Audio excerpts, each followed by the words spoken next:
Como ustedes saben, este ha sido un año donde hemos estado hablando de la familia. Todo el enfoque ha sido en la familia. Y al principio comenzamos hablando acerca de el fundamento de la familia, tanto del hombre como de la mujer.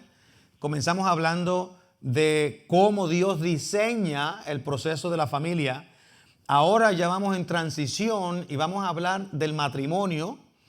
Tenemos la familia Adán y Eva y hablamos de Adán y Eva y todo lo que significaba, los propósitos de ellos, pero ahora vamos a transicionar hacia el matrimonio.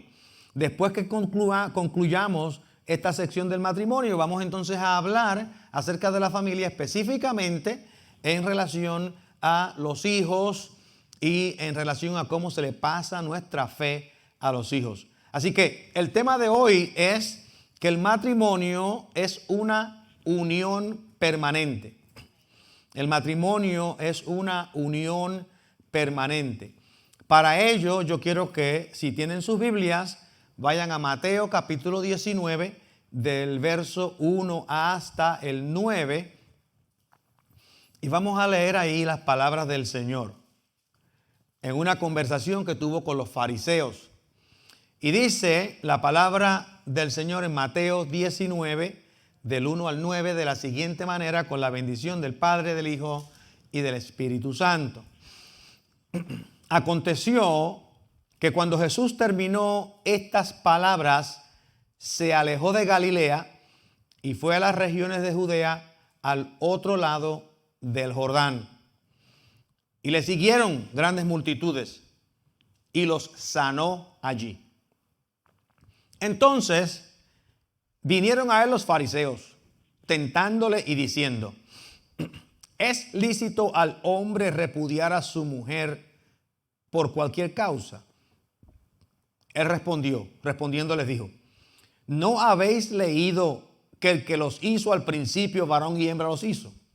Y dijo: por esto el hombre dejará a su padre y madre y se unirá a su mujer, y los dos serán una carne. Así que no son ya más dos, sino una sola carne, por cuanto lo que Dios juntó no lo separe el hombre. Le dijeron: ¿por qué pues mandó Moisés dar carta de divorcio y repudiarla?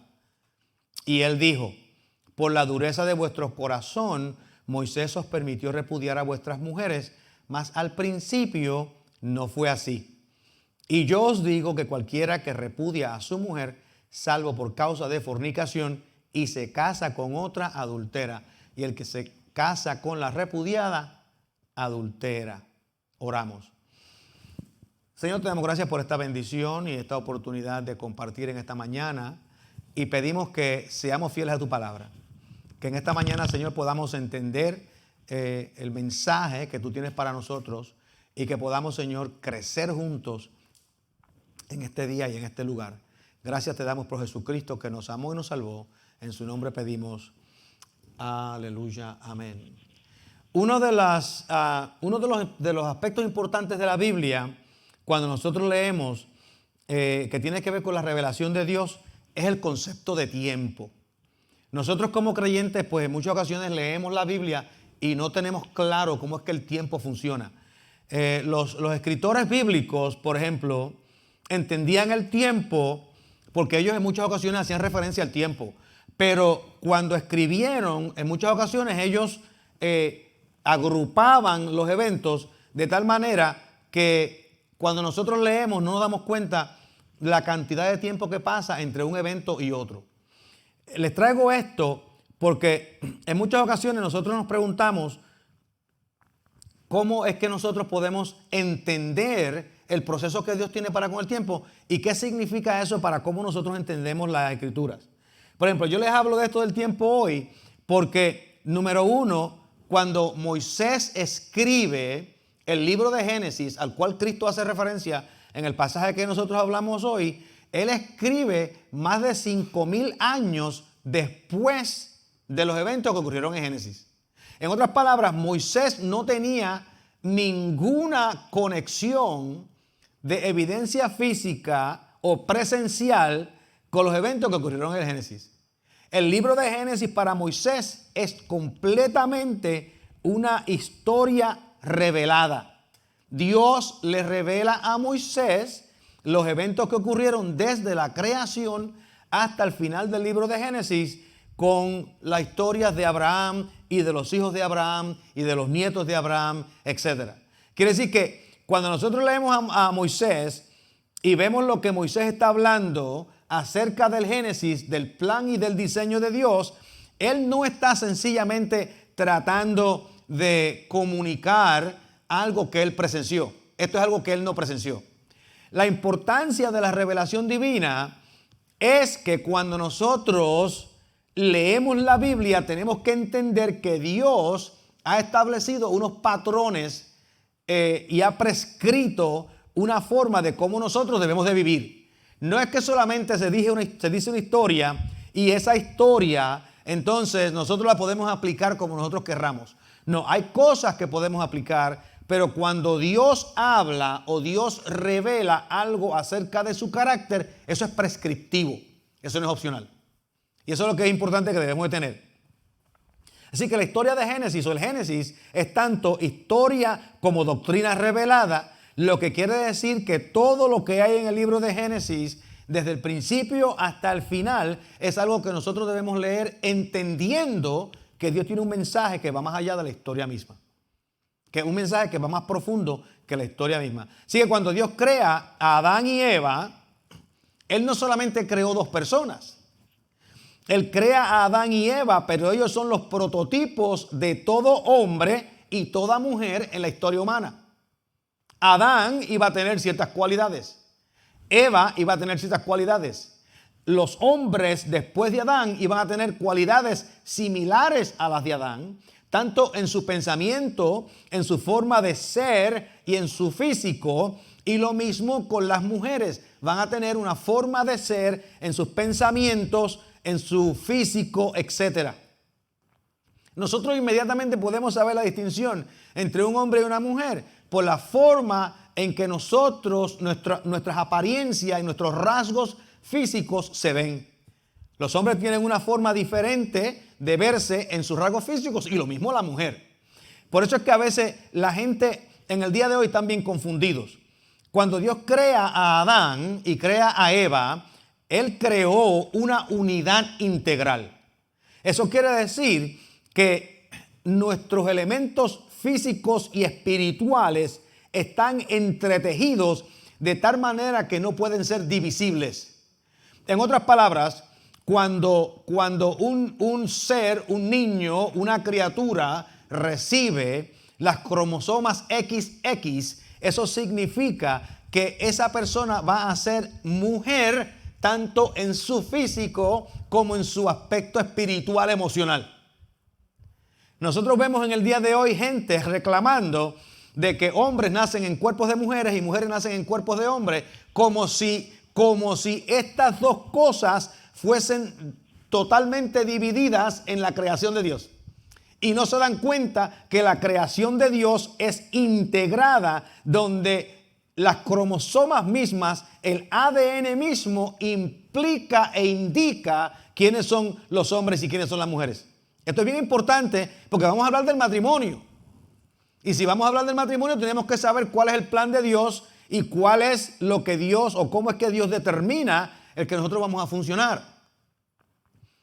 Y el hablar de que las personas pueden separar su psicología, sus emociones de su físico, es un ataque a la creación de Dios y al carácter de Dios. Así que cada hombre y cada mujer puede vivir o debe de vivir de acuerdo al diseño con el que fueron hechos. Déjame dar un ejemplo diferente. En muchas ocasiones nosotros hablamos de que los seres humanos están compuestos de alma, cuerpo y espíritu. Alma, cuerpo y espíritu. Y la gente piensa que alma, cuerpo y espíritu son tres elementos que pueden separarse, no entendiendo que alma, cuerpo y espíritu componen una persona.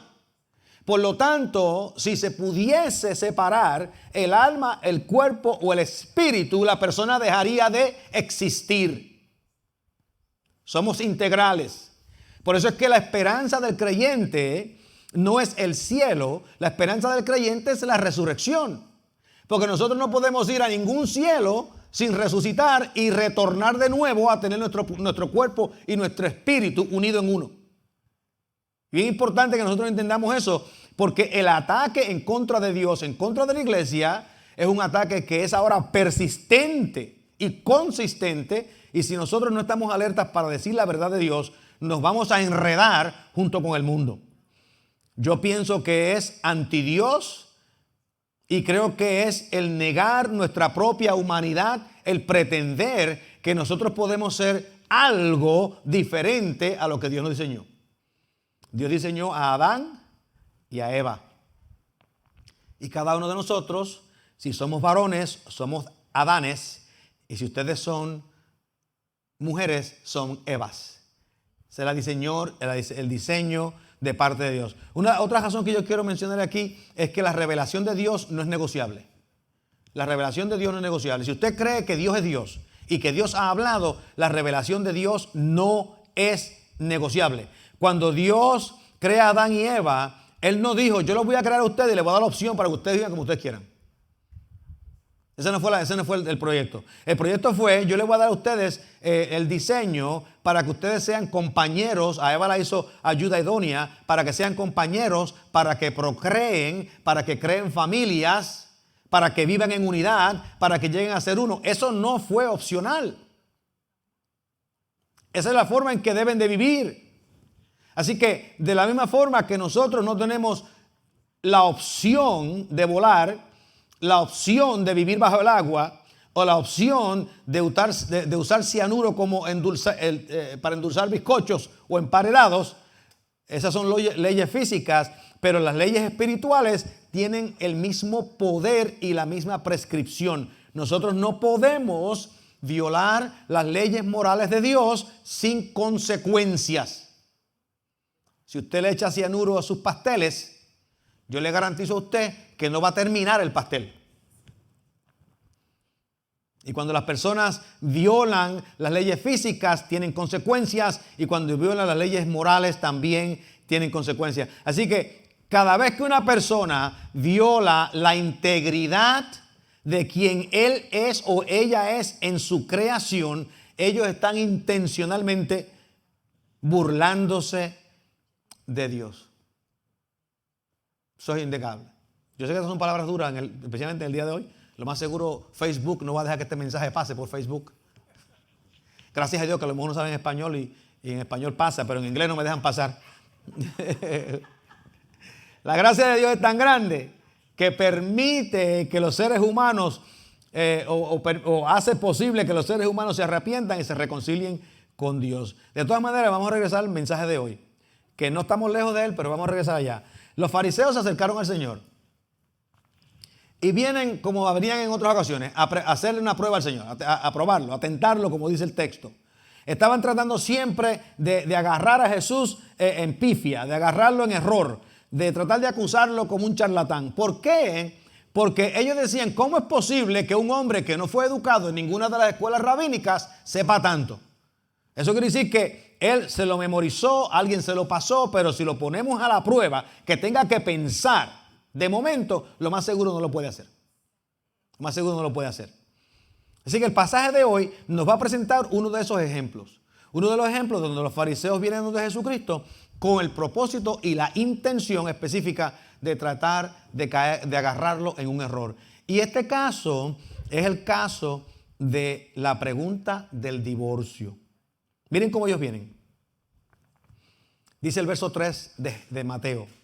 Entonces vinieron a él los fariseos tentándole y diciendo, es lícito al hombre repudiar a su mujer por cualquier cosa. Si ustedes se dan cuenta, ellos no preguntaron que si era lícito divorciar a su mujer. Ellos preguntaron si es lícito divorciar a su mujer por cualquier causa. En otras palabras, están interpretando la ley de una forma en particular y ellos quieren saber cuál es la opinión del Señor. Nosotros todos hemos oído de lo que se llama la Constitución de los Estados Unidos, ¿verdad? Pero la mayor parte de nosotros podemos leer la Constitución. Sin embargo, cuando llegan asuntos legales la mayor parte de las veces nosotros dependemos de expertos en la Constitución para que interprete las leyes que se pasan en la nación. La Corte Suprema de los Estados Unidos supuestamente está con 9 personas que son expertos en la interpretación de la Constitución. Tienen uno que estudiar, pasar por unos procesos para poder ser un experto en la Constitución. Cuando ellos le hacen la pregunta al Señor, ellos están haciendo una pregunta legal, diciendo, ninguna persona que haya estudiado la ley específicamente va a poder contestar esta pregunta porque no va a tener todos los aspectos que incluye la pregunta y cómo la pregunta debe contestarse. Así que la persona promedio, cuando usted hace una pregunta acerca de la Constitución de los Estados Unidos, no va a tener toda la información de todos los casos y de todo el historial que apoya una ley. Y los fariseos estaban acusando a Jesús de lo mismo, diciéndole, yo sé que tú no tienes toda la información de la ley, yo sé que tú no tienes todas las opiniones de la ley. Te vamos a hacer esta pregunta a ver cómo tú la contestas. Vamos a tentarlo, vamos a probarlo. Bueno, miren lo que sucede. El Señor, como hacía en muchas ocasiones, decimos allá en Puerto Rico, le viró la tortilla. ¿Usted sabe lo que quiere decir eso? Para ellos que no son puertorriqueños, el virar la tortilla en Puerto Rico se cocinan tortillas con jamón y otras cosas más, se le echa cebollita y qué sé yo, y se pone a cocinar la tortilla de huevo, y cuando se está ya cocinada por un lado, uno la voltea y se le vira. Entonces, en el caso de eso, lo que quiere decir que se le vira la tortilla fue que le cambiaron la dirección en que la tortilla estaba cocinándose en el sartén. Así que el Señor les vira la tortilla a los fariseos. Y cuando le vira la tortilla, ellos no saben exactamente cómo van a responder. Pero fíjense lo que el Señor hace con este cambio o esta transición. Los fariseos hacen la pregunta basándose en la ley de Moisés. ¿Se acuerdan? En la ley de Moisés. Ellos hacen la pregunta, ¿por qué Moisés hace esto? Moisés permite esto. Pero el Señor, en lugar de irse a la ley de Moisés, se va a la ley del reino de los cielos. Se va a la ley que es superior a la ley de Moisés y se va al principio en el diseño que Dios tiene para el matrimonio. Los fariseos hacen la pregunta de acuerdo a Moisés, que era una mala interpretación de Deuteronomio 24, no importa. Pero hacen una pregunta basándose en Deuteronomio 24 y cometen un error en la pregunta, pero el Señor no contesta de acuerdo a como Moisés estaba hablando, sino que se va al principio. Por eso quise hablarles de Moisés y de Génesis ahorita, porque el Señor se va al principio y ahora le va a decir a ellos en estas palabras, en el versículo 4, de esta forma: el matrimonio es entre un hombre y una mujer. Porque del principio no fue así. Vamos a leer lo que el Señor les dice. Dice en el versículo 4 estas palabras. Él, respondiendo a la pregunta de los fariseos, les dijo, ¿no habéis leído que el que los hizo al principio, vamos allá a Génesis, varón y hembra los hizo? Y dijo, por esto el hombre dejará padre y madre y se unirá a su mujer y los dos serán una sola carne. El Señor comienza con una pregunta bien interesante. ¿No han oído o no han leído? Quiere decir que lo que el Señor estaba diciendo es que la revelación de Dios en Adán y Eva era tan clara que la pregunta que ellos hicieron ni siquiera se debía de haber hecho. Ellos debían de haber sabido la contestación. Claro, el Señor sabía que ellos sabían la contestación, pero ellos lo que querían era probar al Señor. Entonces el Señor se va a Génesis 1:27 y a Génesis 2:24 y le contesta su pregunta diciendo, en el principio no fue así, sino que Dios los creó varón y hembra. Esa fue la forma en que Dios los creó. Escuchen, hermanos, cuando les dije ahorita que la revelación de Dios era prescriptiva, lo que le quise decir es esto que el Señor está diciendo acá. El Señor los creó varón y hembra, significando que no hay ningún otro sexo ni género. Dios los creó varón y hembra. Acuérdense que Dios creó peces, pero ustedes saben cuántas clases de peces hay. Dios creó animales que se arrastran por la tierra, pero usted sabe cuántas clases de animales hay. Dios creó insectos y ustedes saben cuántas clases de insectos hay. Mire, el otro día estaba viendo yo un reportaje que en el mundo hay 27 diferentes tipos de caballos. Y nosotros los que venimos de Naguabo creíamos que solamente había una clase de caballo. Todos los caballos son iguales. Pero 27 diferentes tipos de caballos hay en el mundo. Y todos se ven distintos. Cuando usted los ve, todos se ven distintos. Pero cuando Dios creó a Adán y Eva los creó varón y hembra y no los creó de ninguna otra forma. Que la variedad en los seres humanos solamente está en el color de la piel. A consecuencias de quizás el lugar en donde crecieron o a consecuencias de lo que ocurrió en la Torre de Babel, que se confundieron las lenguas y otras cosas más. Pero Dios creó al hombre sin la complejidad del mundo animal o del mundo de insectos, que es algo espectacular. Y el Señor los relleva allá y les dice, este plan de crear al hombre, Adán y Eva, y unirse en un matrimonio, es el plan de Dios, no es el plan de los hombres. Este es el plan de Dios, no de los hombres. Este plan tenía que ver con la imagen de Dios, no con la imagen de los hombres. Nosotros los cristianos debemos de aprender y a entender que el matrimonio no es algo acerca de nosotros, sino es algo que nosotros vivimos de acuerdo al diseño de Dios para alcanzar los propósitos de Dios. Escuchen, Dios nos creó a nosotros y nos da la bendición de vida.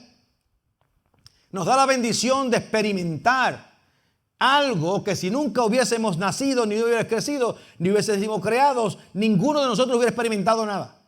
No nos hubiera hecho falta porque no hubiéramos nacido. Pero Dios nos permite la bendición de disfrutar su creación. Y cuando Dios nos permite esa bendición, Él lo hace con un propósito en particular. Nosotros hablamos de los propósitos anteriormente y no vamos a regresar allá. Pero Él habla con unos propósitos en particulares y nosotros vamos a vivir de acuerdo al diseño de Dios y no de acuerdo a los designios de nosotros. Cuando vivimos de acuerdo al diseño de Dios, encontramos satisfacción espiritual, emocional y física. Cuando vivimos de acuerdo a los diseños de Dios, encontramos triunfo y victoria. Y cuando vivimos de acuerdo a los diseños del hombre, encontramos miseria y muerte. Esa es la diferencia entre una cosa y la otra. Así que el matrimonio, entonces, debe ser una reflexión de la imagen de Dios, porque es la única forma en que podemos encontrar alguna clase de satisfacción. Déjeme decirle una cosa más. El matrimonio está diseñado para reflejar a Dios, no para que nosotros consigamos felicidad personal. Y usted dirá, pero entonces, ¿cuál es el punto? No, si usted esto es lo que pasa. Si usted refleja la imagen de Dios, va a encontrar felicidad personal. Si usted busca felicidad personal, va a ignorar la imagen de Dios y lo que va a encontrar es miseria. Por eso es que el principio todavía se mantiene. El que guarde su vida la perderá y el que pierda su vida por causa de mí la guardará. Así que el matrimonio es una unión permanente porque el que los une es Dios. Por eso es que el matrimonio es un misterio. Unión permanente porque el que los une es Dios. Mucha gente piensa, lo voy a decir así, mucha gente piensa que la unión del matrimonio es por la relación física. Sexual, nada. La relación física es parte del matrimonio, pero eso no es lo que lo hace uno. Lo que lo hace uno es el diseño de Dios en la unidad de la pareja. Así que la segunda parte que el Señor habla en este pasaje es cuando habla de Génesis 2:24. Y en ese proceso el Señor usa 3 verbos que son bien interesantes. El primero que dice es dejará. Dejará. Y ese verbo dice dejará. Es un poquito más fuerte en el hebreo que solamente irse. Nosotros pensamos dejar es irse, pero en muchas ocasiones, o este verbo, el irse, que nosotros tratamos como irse, en sí lo que implica es un abandono y en muchas ocasiones permanente. Mire lo que esto sucede. Ustedes saben cuántas veces, ustedes han oído chistes de la suegra, ¿verdad? Tanto del... ¿Ustedes han oído chistes de la suegra? Sí, pues mira lo que pasa. Aquí en Génesis, algo que nosotros ignoramos. En Génesis, capítulo 2, verso 24, cuando dice que el hombre dejará, también se implica que la mujer dejará. Quiere decir que hay una ruptura permanente entre la nueva pareja y su familia de origen. La razón por todos los chistes de las suegras, Y por todos los chistes de los hombres que no quieren dejar, que son mamas boys, y todas las muchachas que quieren estar enredadas con su familia, es porque ellos no han aprendido lo que significa romper esa conexión. Eso no quiere decir que abandonamos nuestra familia de origen, porque tenemos que honrarlo. Eso quiere decir que esa familia de origen ya no es parte de la nueva entidad matrimonial que se establece. Esto es bíblico.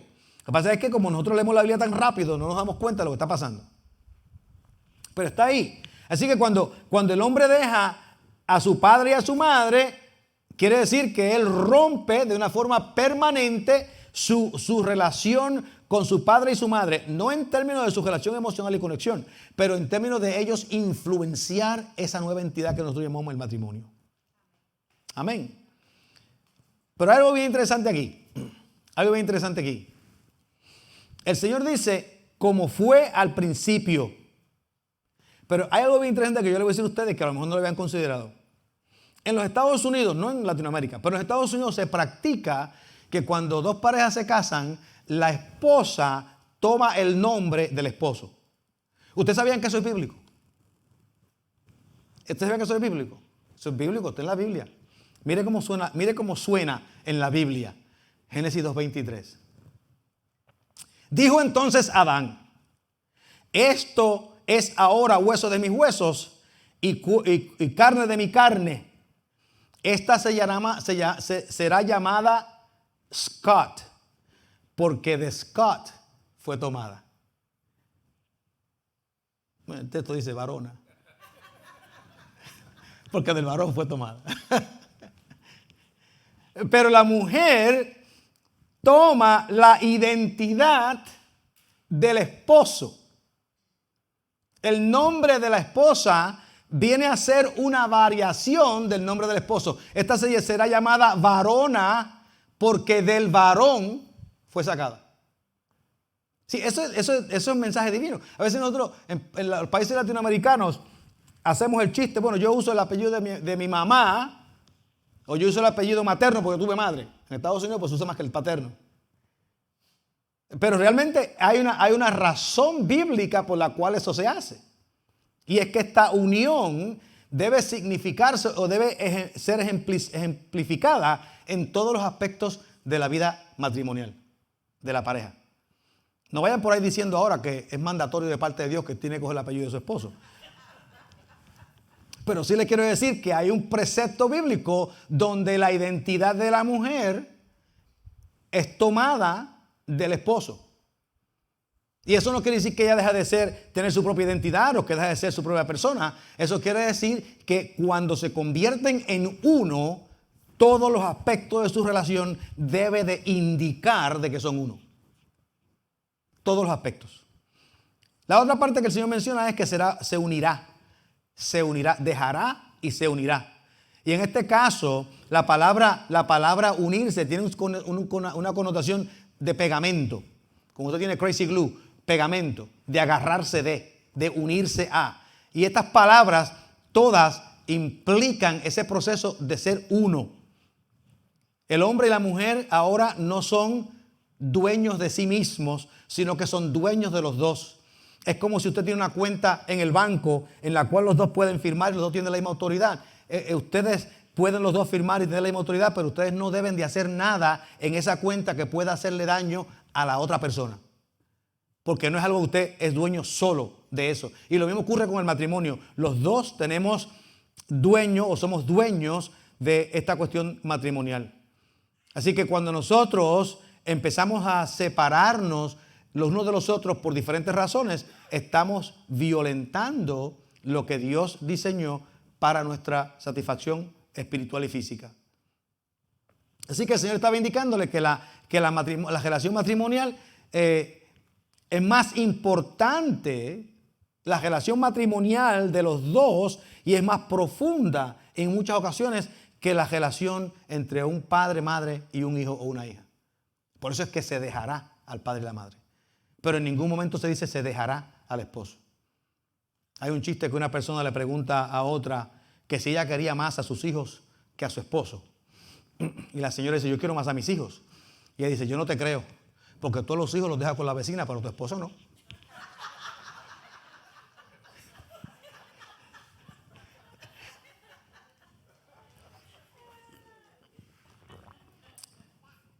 Cosas que pasan en la vida. Y llegarán a ser una sola carne. Usted sabe que nosotros con los hijos nunca llegamos a ser una sola carne. Pero con la esposa o el esposo llegamos a ser una sola carne. Mire, aquí hay un misterio en esto. Aquí hay un misterio en esto. Y es que la unión sexual une los cuerpos del hombre y de la mujer. El resultado son los niños que se convierten en una sola carne. Y esos niños representan el nuevo ADN de esta familia. Dentro de la familia pertenece a los dos, pero no son ninguno de los dos. Estos cuerpos del esposo y la esposa no se pertenecen a cada uno de ellos, sino que se pertenece a la otra persona. Están compartiendo en espíritu, están compartiendo en esta unión, que es algo misterioso. Yo por eso creo que cuando Dios va a crear la mujer, la saca de Adán y no creó una mujer separada, sino que la saca de Adán. Ahora ellos los dos comparten la misma imagen de Dios. Dios crea a la mujer de Adán y comparten la misma carne, comparten la misma unión espiritual. Por lo tanto, la vida del hombre y de la mujer nunca está completamente llena hasta que encuentran esa reunificación esposa-esposo, donde se convierte en una sola carne. El Señor habla de otra cosa diferente en términos del celibato más adelante. Yo no voy a hablar del celibato hoy, estoy hablando del matrimonio. Él habla de eso más tarde. Pero hay personas que se dedican al celibato. El Señor dice que algunos se hacen eunucos o se mantienen solos, u otros nacen con ese don. No estamos hablando de eso hoy. Amén. Así que el matrimonio es una unión entre Adán y Eva. El matrimonio es una unión entre Adán y Eva. Adán son todos los hombres que han nacido en este mundo y Eva son todas las mujeres que han nacido en este mundo. Tienen las mismas cualidades físicas y emocionales. Así que tenemos que entender, por eso es que yo le estaba mencionando acerca del tiempo ahorita. Tenemos que entender que Moisés nos está hablando de una revelación de Dios que es extremadamente profunda. Pero Moisés está hablando de una revelación de Dios profunda durante un tiempo que en los hombres tener varias mujeres era común. Oigan, Moisés está hablando del matrimonio entre un hombre, entre Adán y Eva, un hombre y una mujer, en un tiempo donde era común que la gente se casaran con muchas mujeres. En otras palabras, Moisés está yendo en contra de la corriente. Moisés está enseñando algo que el resto de la sociedad y el resto de las culturas alrededor no practicaban. La gente lo más seguro oyeron a Moisés hablar de Adán y Eva y Dios los creó y iban a hacer una sola carne. Y estaban diciendo, ese hombre está loco, porque eso no lo practica nadie.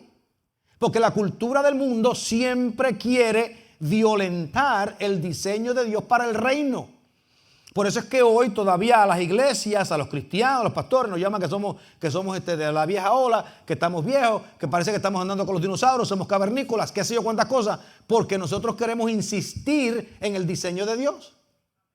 Mientras que el resto del mundo quiere insistir en el diseño de los cananitas, que es un diseño que va en contra de lo que Dios ha enseñado. Así que cuando Dios crea a Adán y Eva, no los crea separados, sino que crea a uno y del uno saca el otro.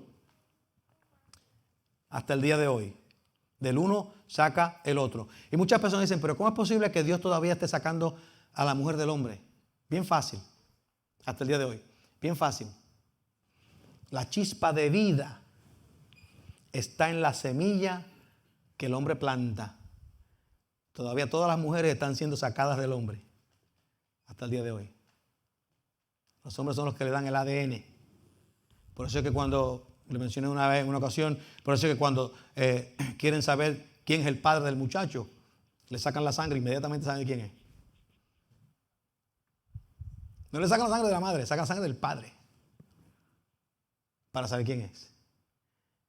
Y el muchacho estuvo en el vientre 9 meses, la sangre de la madre circulando, cogiendo a todo fuerte por ahí, como decimos en Naguabo. Pero la sangre que se identifica es con el ADN del padre. Ahí es donde está la comunión. Por eso es que hay tantos hombres pagando este child support. Porque los agajaron con su propia sangre. No se puede escapar. No se puede escapar. Así que el Señor dice, y por esto dejará el hombre a padre y madre y se unirá a su mujer y los dos serán una sola carne. Ya mencionamos eso. Lo otro que quiero mencionar es lo siguiente. Cuando Dios establece el matrimonio, Él lo establece como una cosa permanente, como algo permanente. Como algo permanente. Déjenme decir esto rapidito, le voy a leer el texto y después quiero hablar un poquito acerca del divorcio. Porque es importante que en nuestra cultura de hoy entendamos las dos cosas y qué es lo que el Señor quiere decir. Pero aquí en el versículo 6 de Mateo 19 dice estas palabras. Así que no son ya dos, sino una sola carne. Por tanto, lo que Dios juntó, no lo separa el hombre. ¿Entienden lo que el Señor dice? El Señor está diciendo que el matrimonio no los juntó, o el ser una sola carne, no los juntó su relación física, sino el que los juntó fue Dios. La relación física es uno de los métodos en que esta unión surge. Pero la relación física, quien la diseña es Dios. La conexión física, quien la diseña es Dios. Por lo tanto, el que los unió fue Dios. Y lo que Dios unió, no lo separe el hombre. Porque Dios es el que hace esa unión.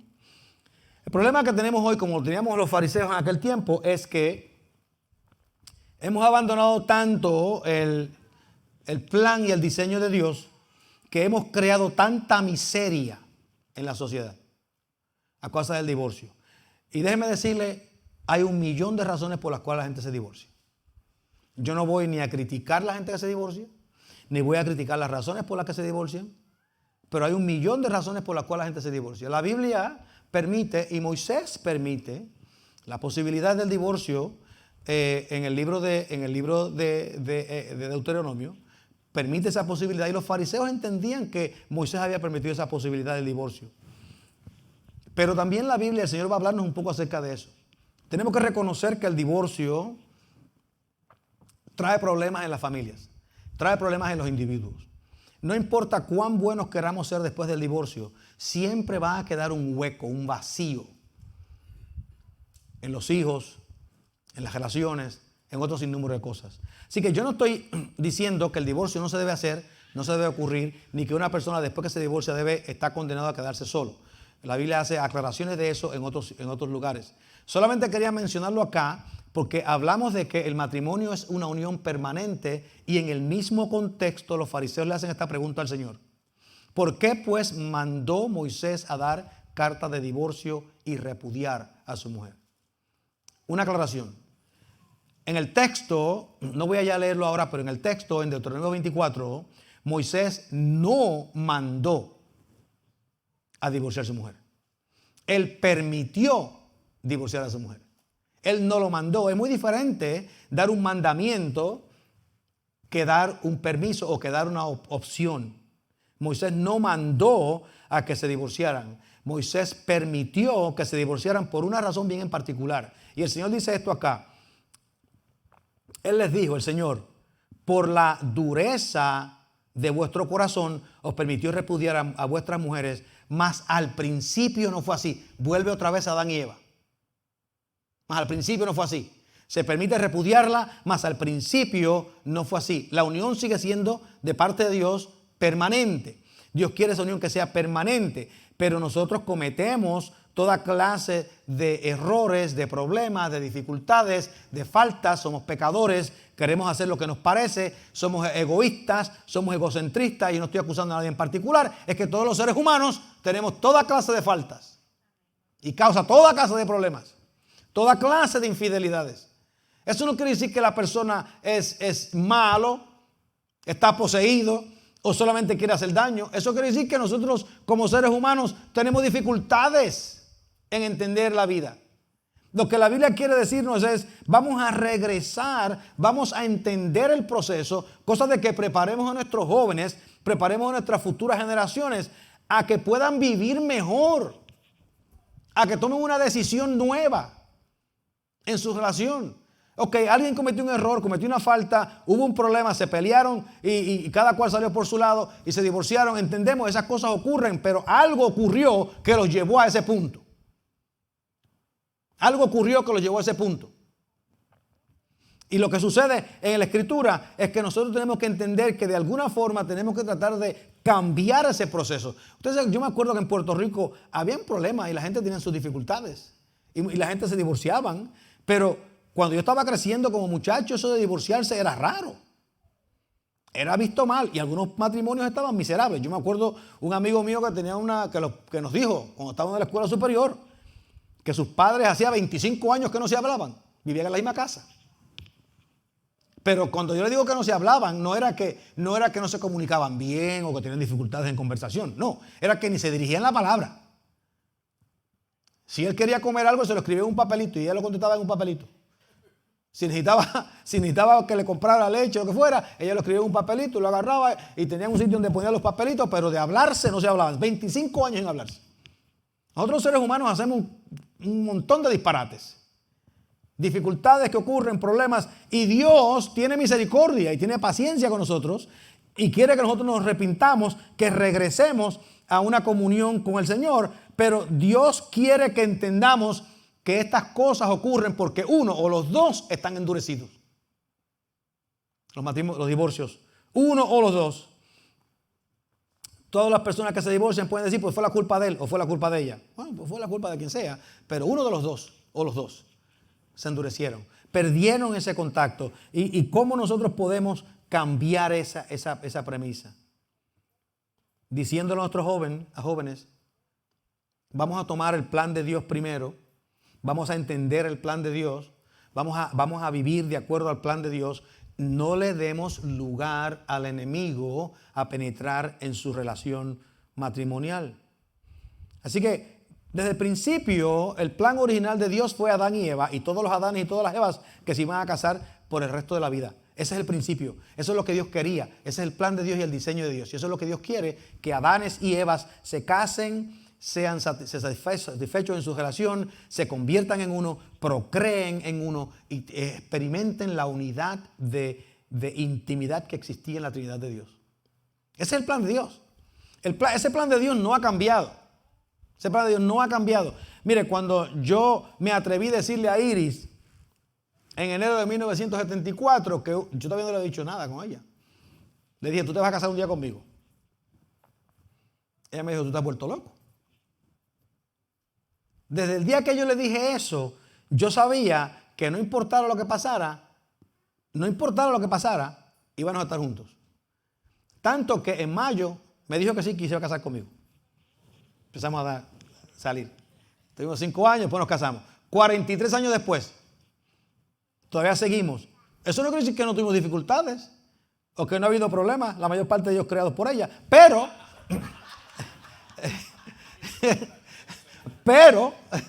ella no está aquí. Posiblemente, espero que no esté oyendo. Pero aquí estamos. ¿Saben ustedes que en el momento que nosotros decidimos casarnos, nosotros sabíamos que iba a ser para siempre? Inclusive tuvimos una conversación donde yo le dije, vamos a eliminar la palabra divorcio del diccionario. Se va a eliminar. En otras palabras, no es una opción. Si no aprendemos a vivir juntos, nos morimos los dos, pero no es una opción. Así que uno tiene que aprender a vivir, crecer en ese proceso. Entonces eso es parte del plan y del diseño que Dios. Así que Dios diseñó el matrimonio. Dios instituyó el matrimonio. Y Dios no hace excusas por establecer el matrimonio como lo estableció, y tampoco debemos nosotros. Nosotros debemos estar haciendo excusas de que el matrimonio es entre un hombre y una mujer. No debemos estar haciendo excusas de que la mujer toma parte de su identidad del hombre. No debemos estar haciendo excusas de que el hombre tiene unas responsabilidades de cuidado y protección de la esposa. No tenemos que hacer excusas de que la esposa es responsable por sostener la vida de sus hijos y dar a luz a sus hijos. No tenemos que hacer excusas por ninguna de esas cosas, porque ese fue el diseño de Dios para nosotros. Si creemos que Dios nos diseñó, entonces tenemos que aprender a vivir de acuerdo al diseño que Dios nos da. No podemos estar ciegos, sin embargo, a la tragedia humana. Hay tragedia. El Señor no estaba ciego a la tragedia humana. Hay tragedia. El Señor se encontró con la mujer samaritana, ¿ustedes se acuerdan? Y después que tuvieron una pequeña conversación acerca de agua, él le dice, trae a tu marido. Y dice, no tengo marido. Y él dice, eso has dicho con verdad, porque 5 has tenido. Y el que tienes ahora no es tuyo. Y sin embargo el Señor no la rechazó. No la tiró a la calle. Por el contrario, le presenta el mensaje del reino. Ella cree, ella es salvada ese mismo día e inmediatamente se va a testificar. Y lo que había ocurrido en su vida anteriormente, de que había tenido 5 maridos y estaba viviendo con uno que no era de ella, eso no significó nada en su proceso de redención. Así que la tragedia humana existe, pero a nosotros nos corresponde proclamar la verdad que Dios ha revelado independientemente de las presiones de la cultura. Porque la cultura nuestra, como la cultura de los fariseos, está enferma. Y nosotros no podemos tomar directrices de una cultura enfermiza, dañina, envenenada, que lo que está haciendo es destruyendo familias y violentando el plan de Dios. Oramos.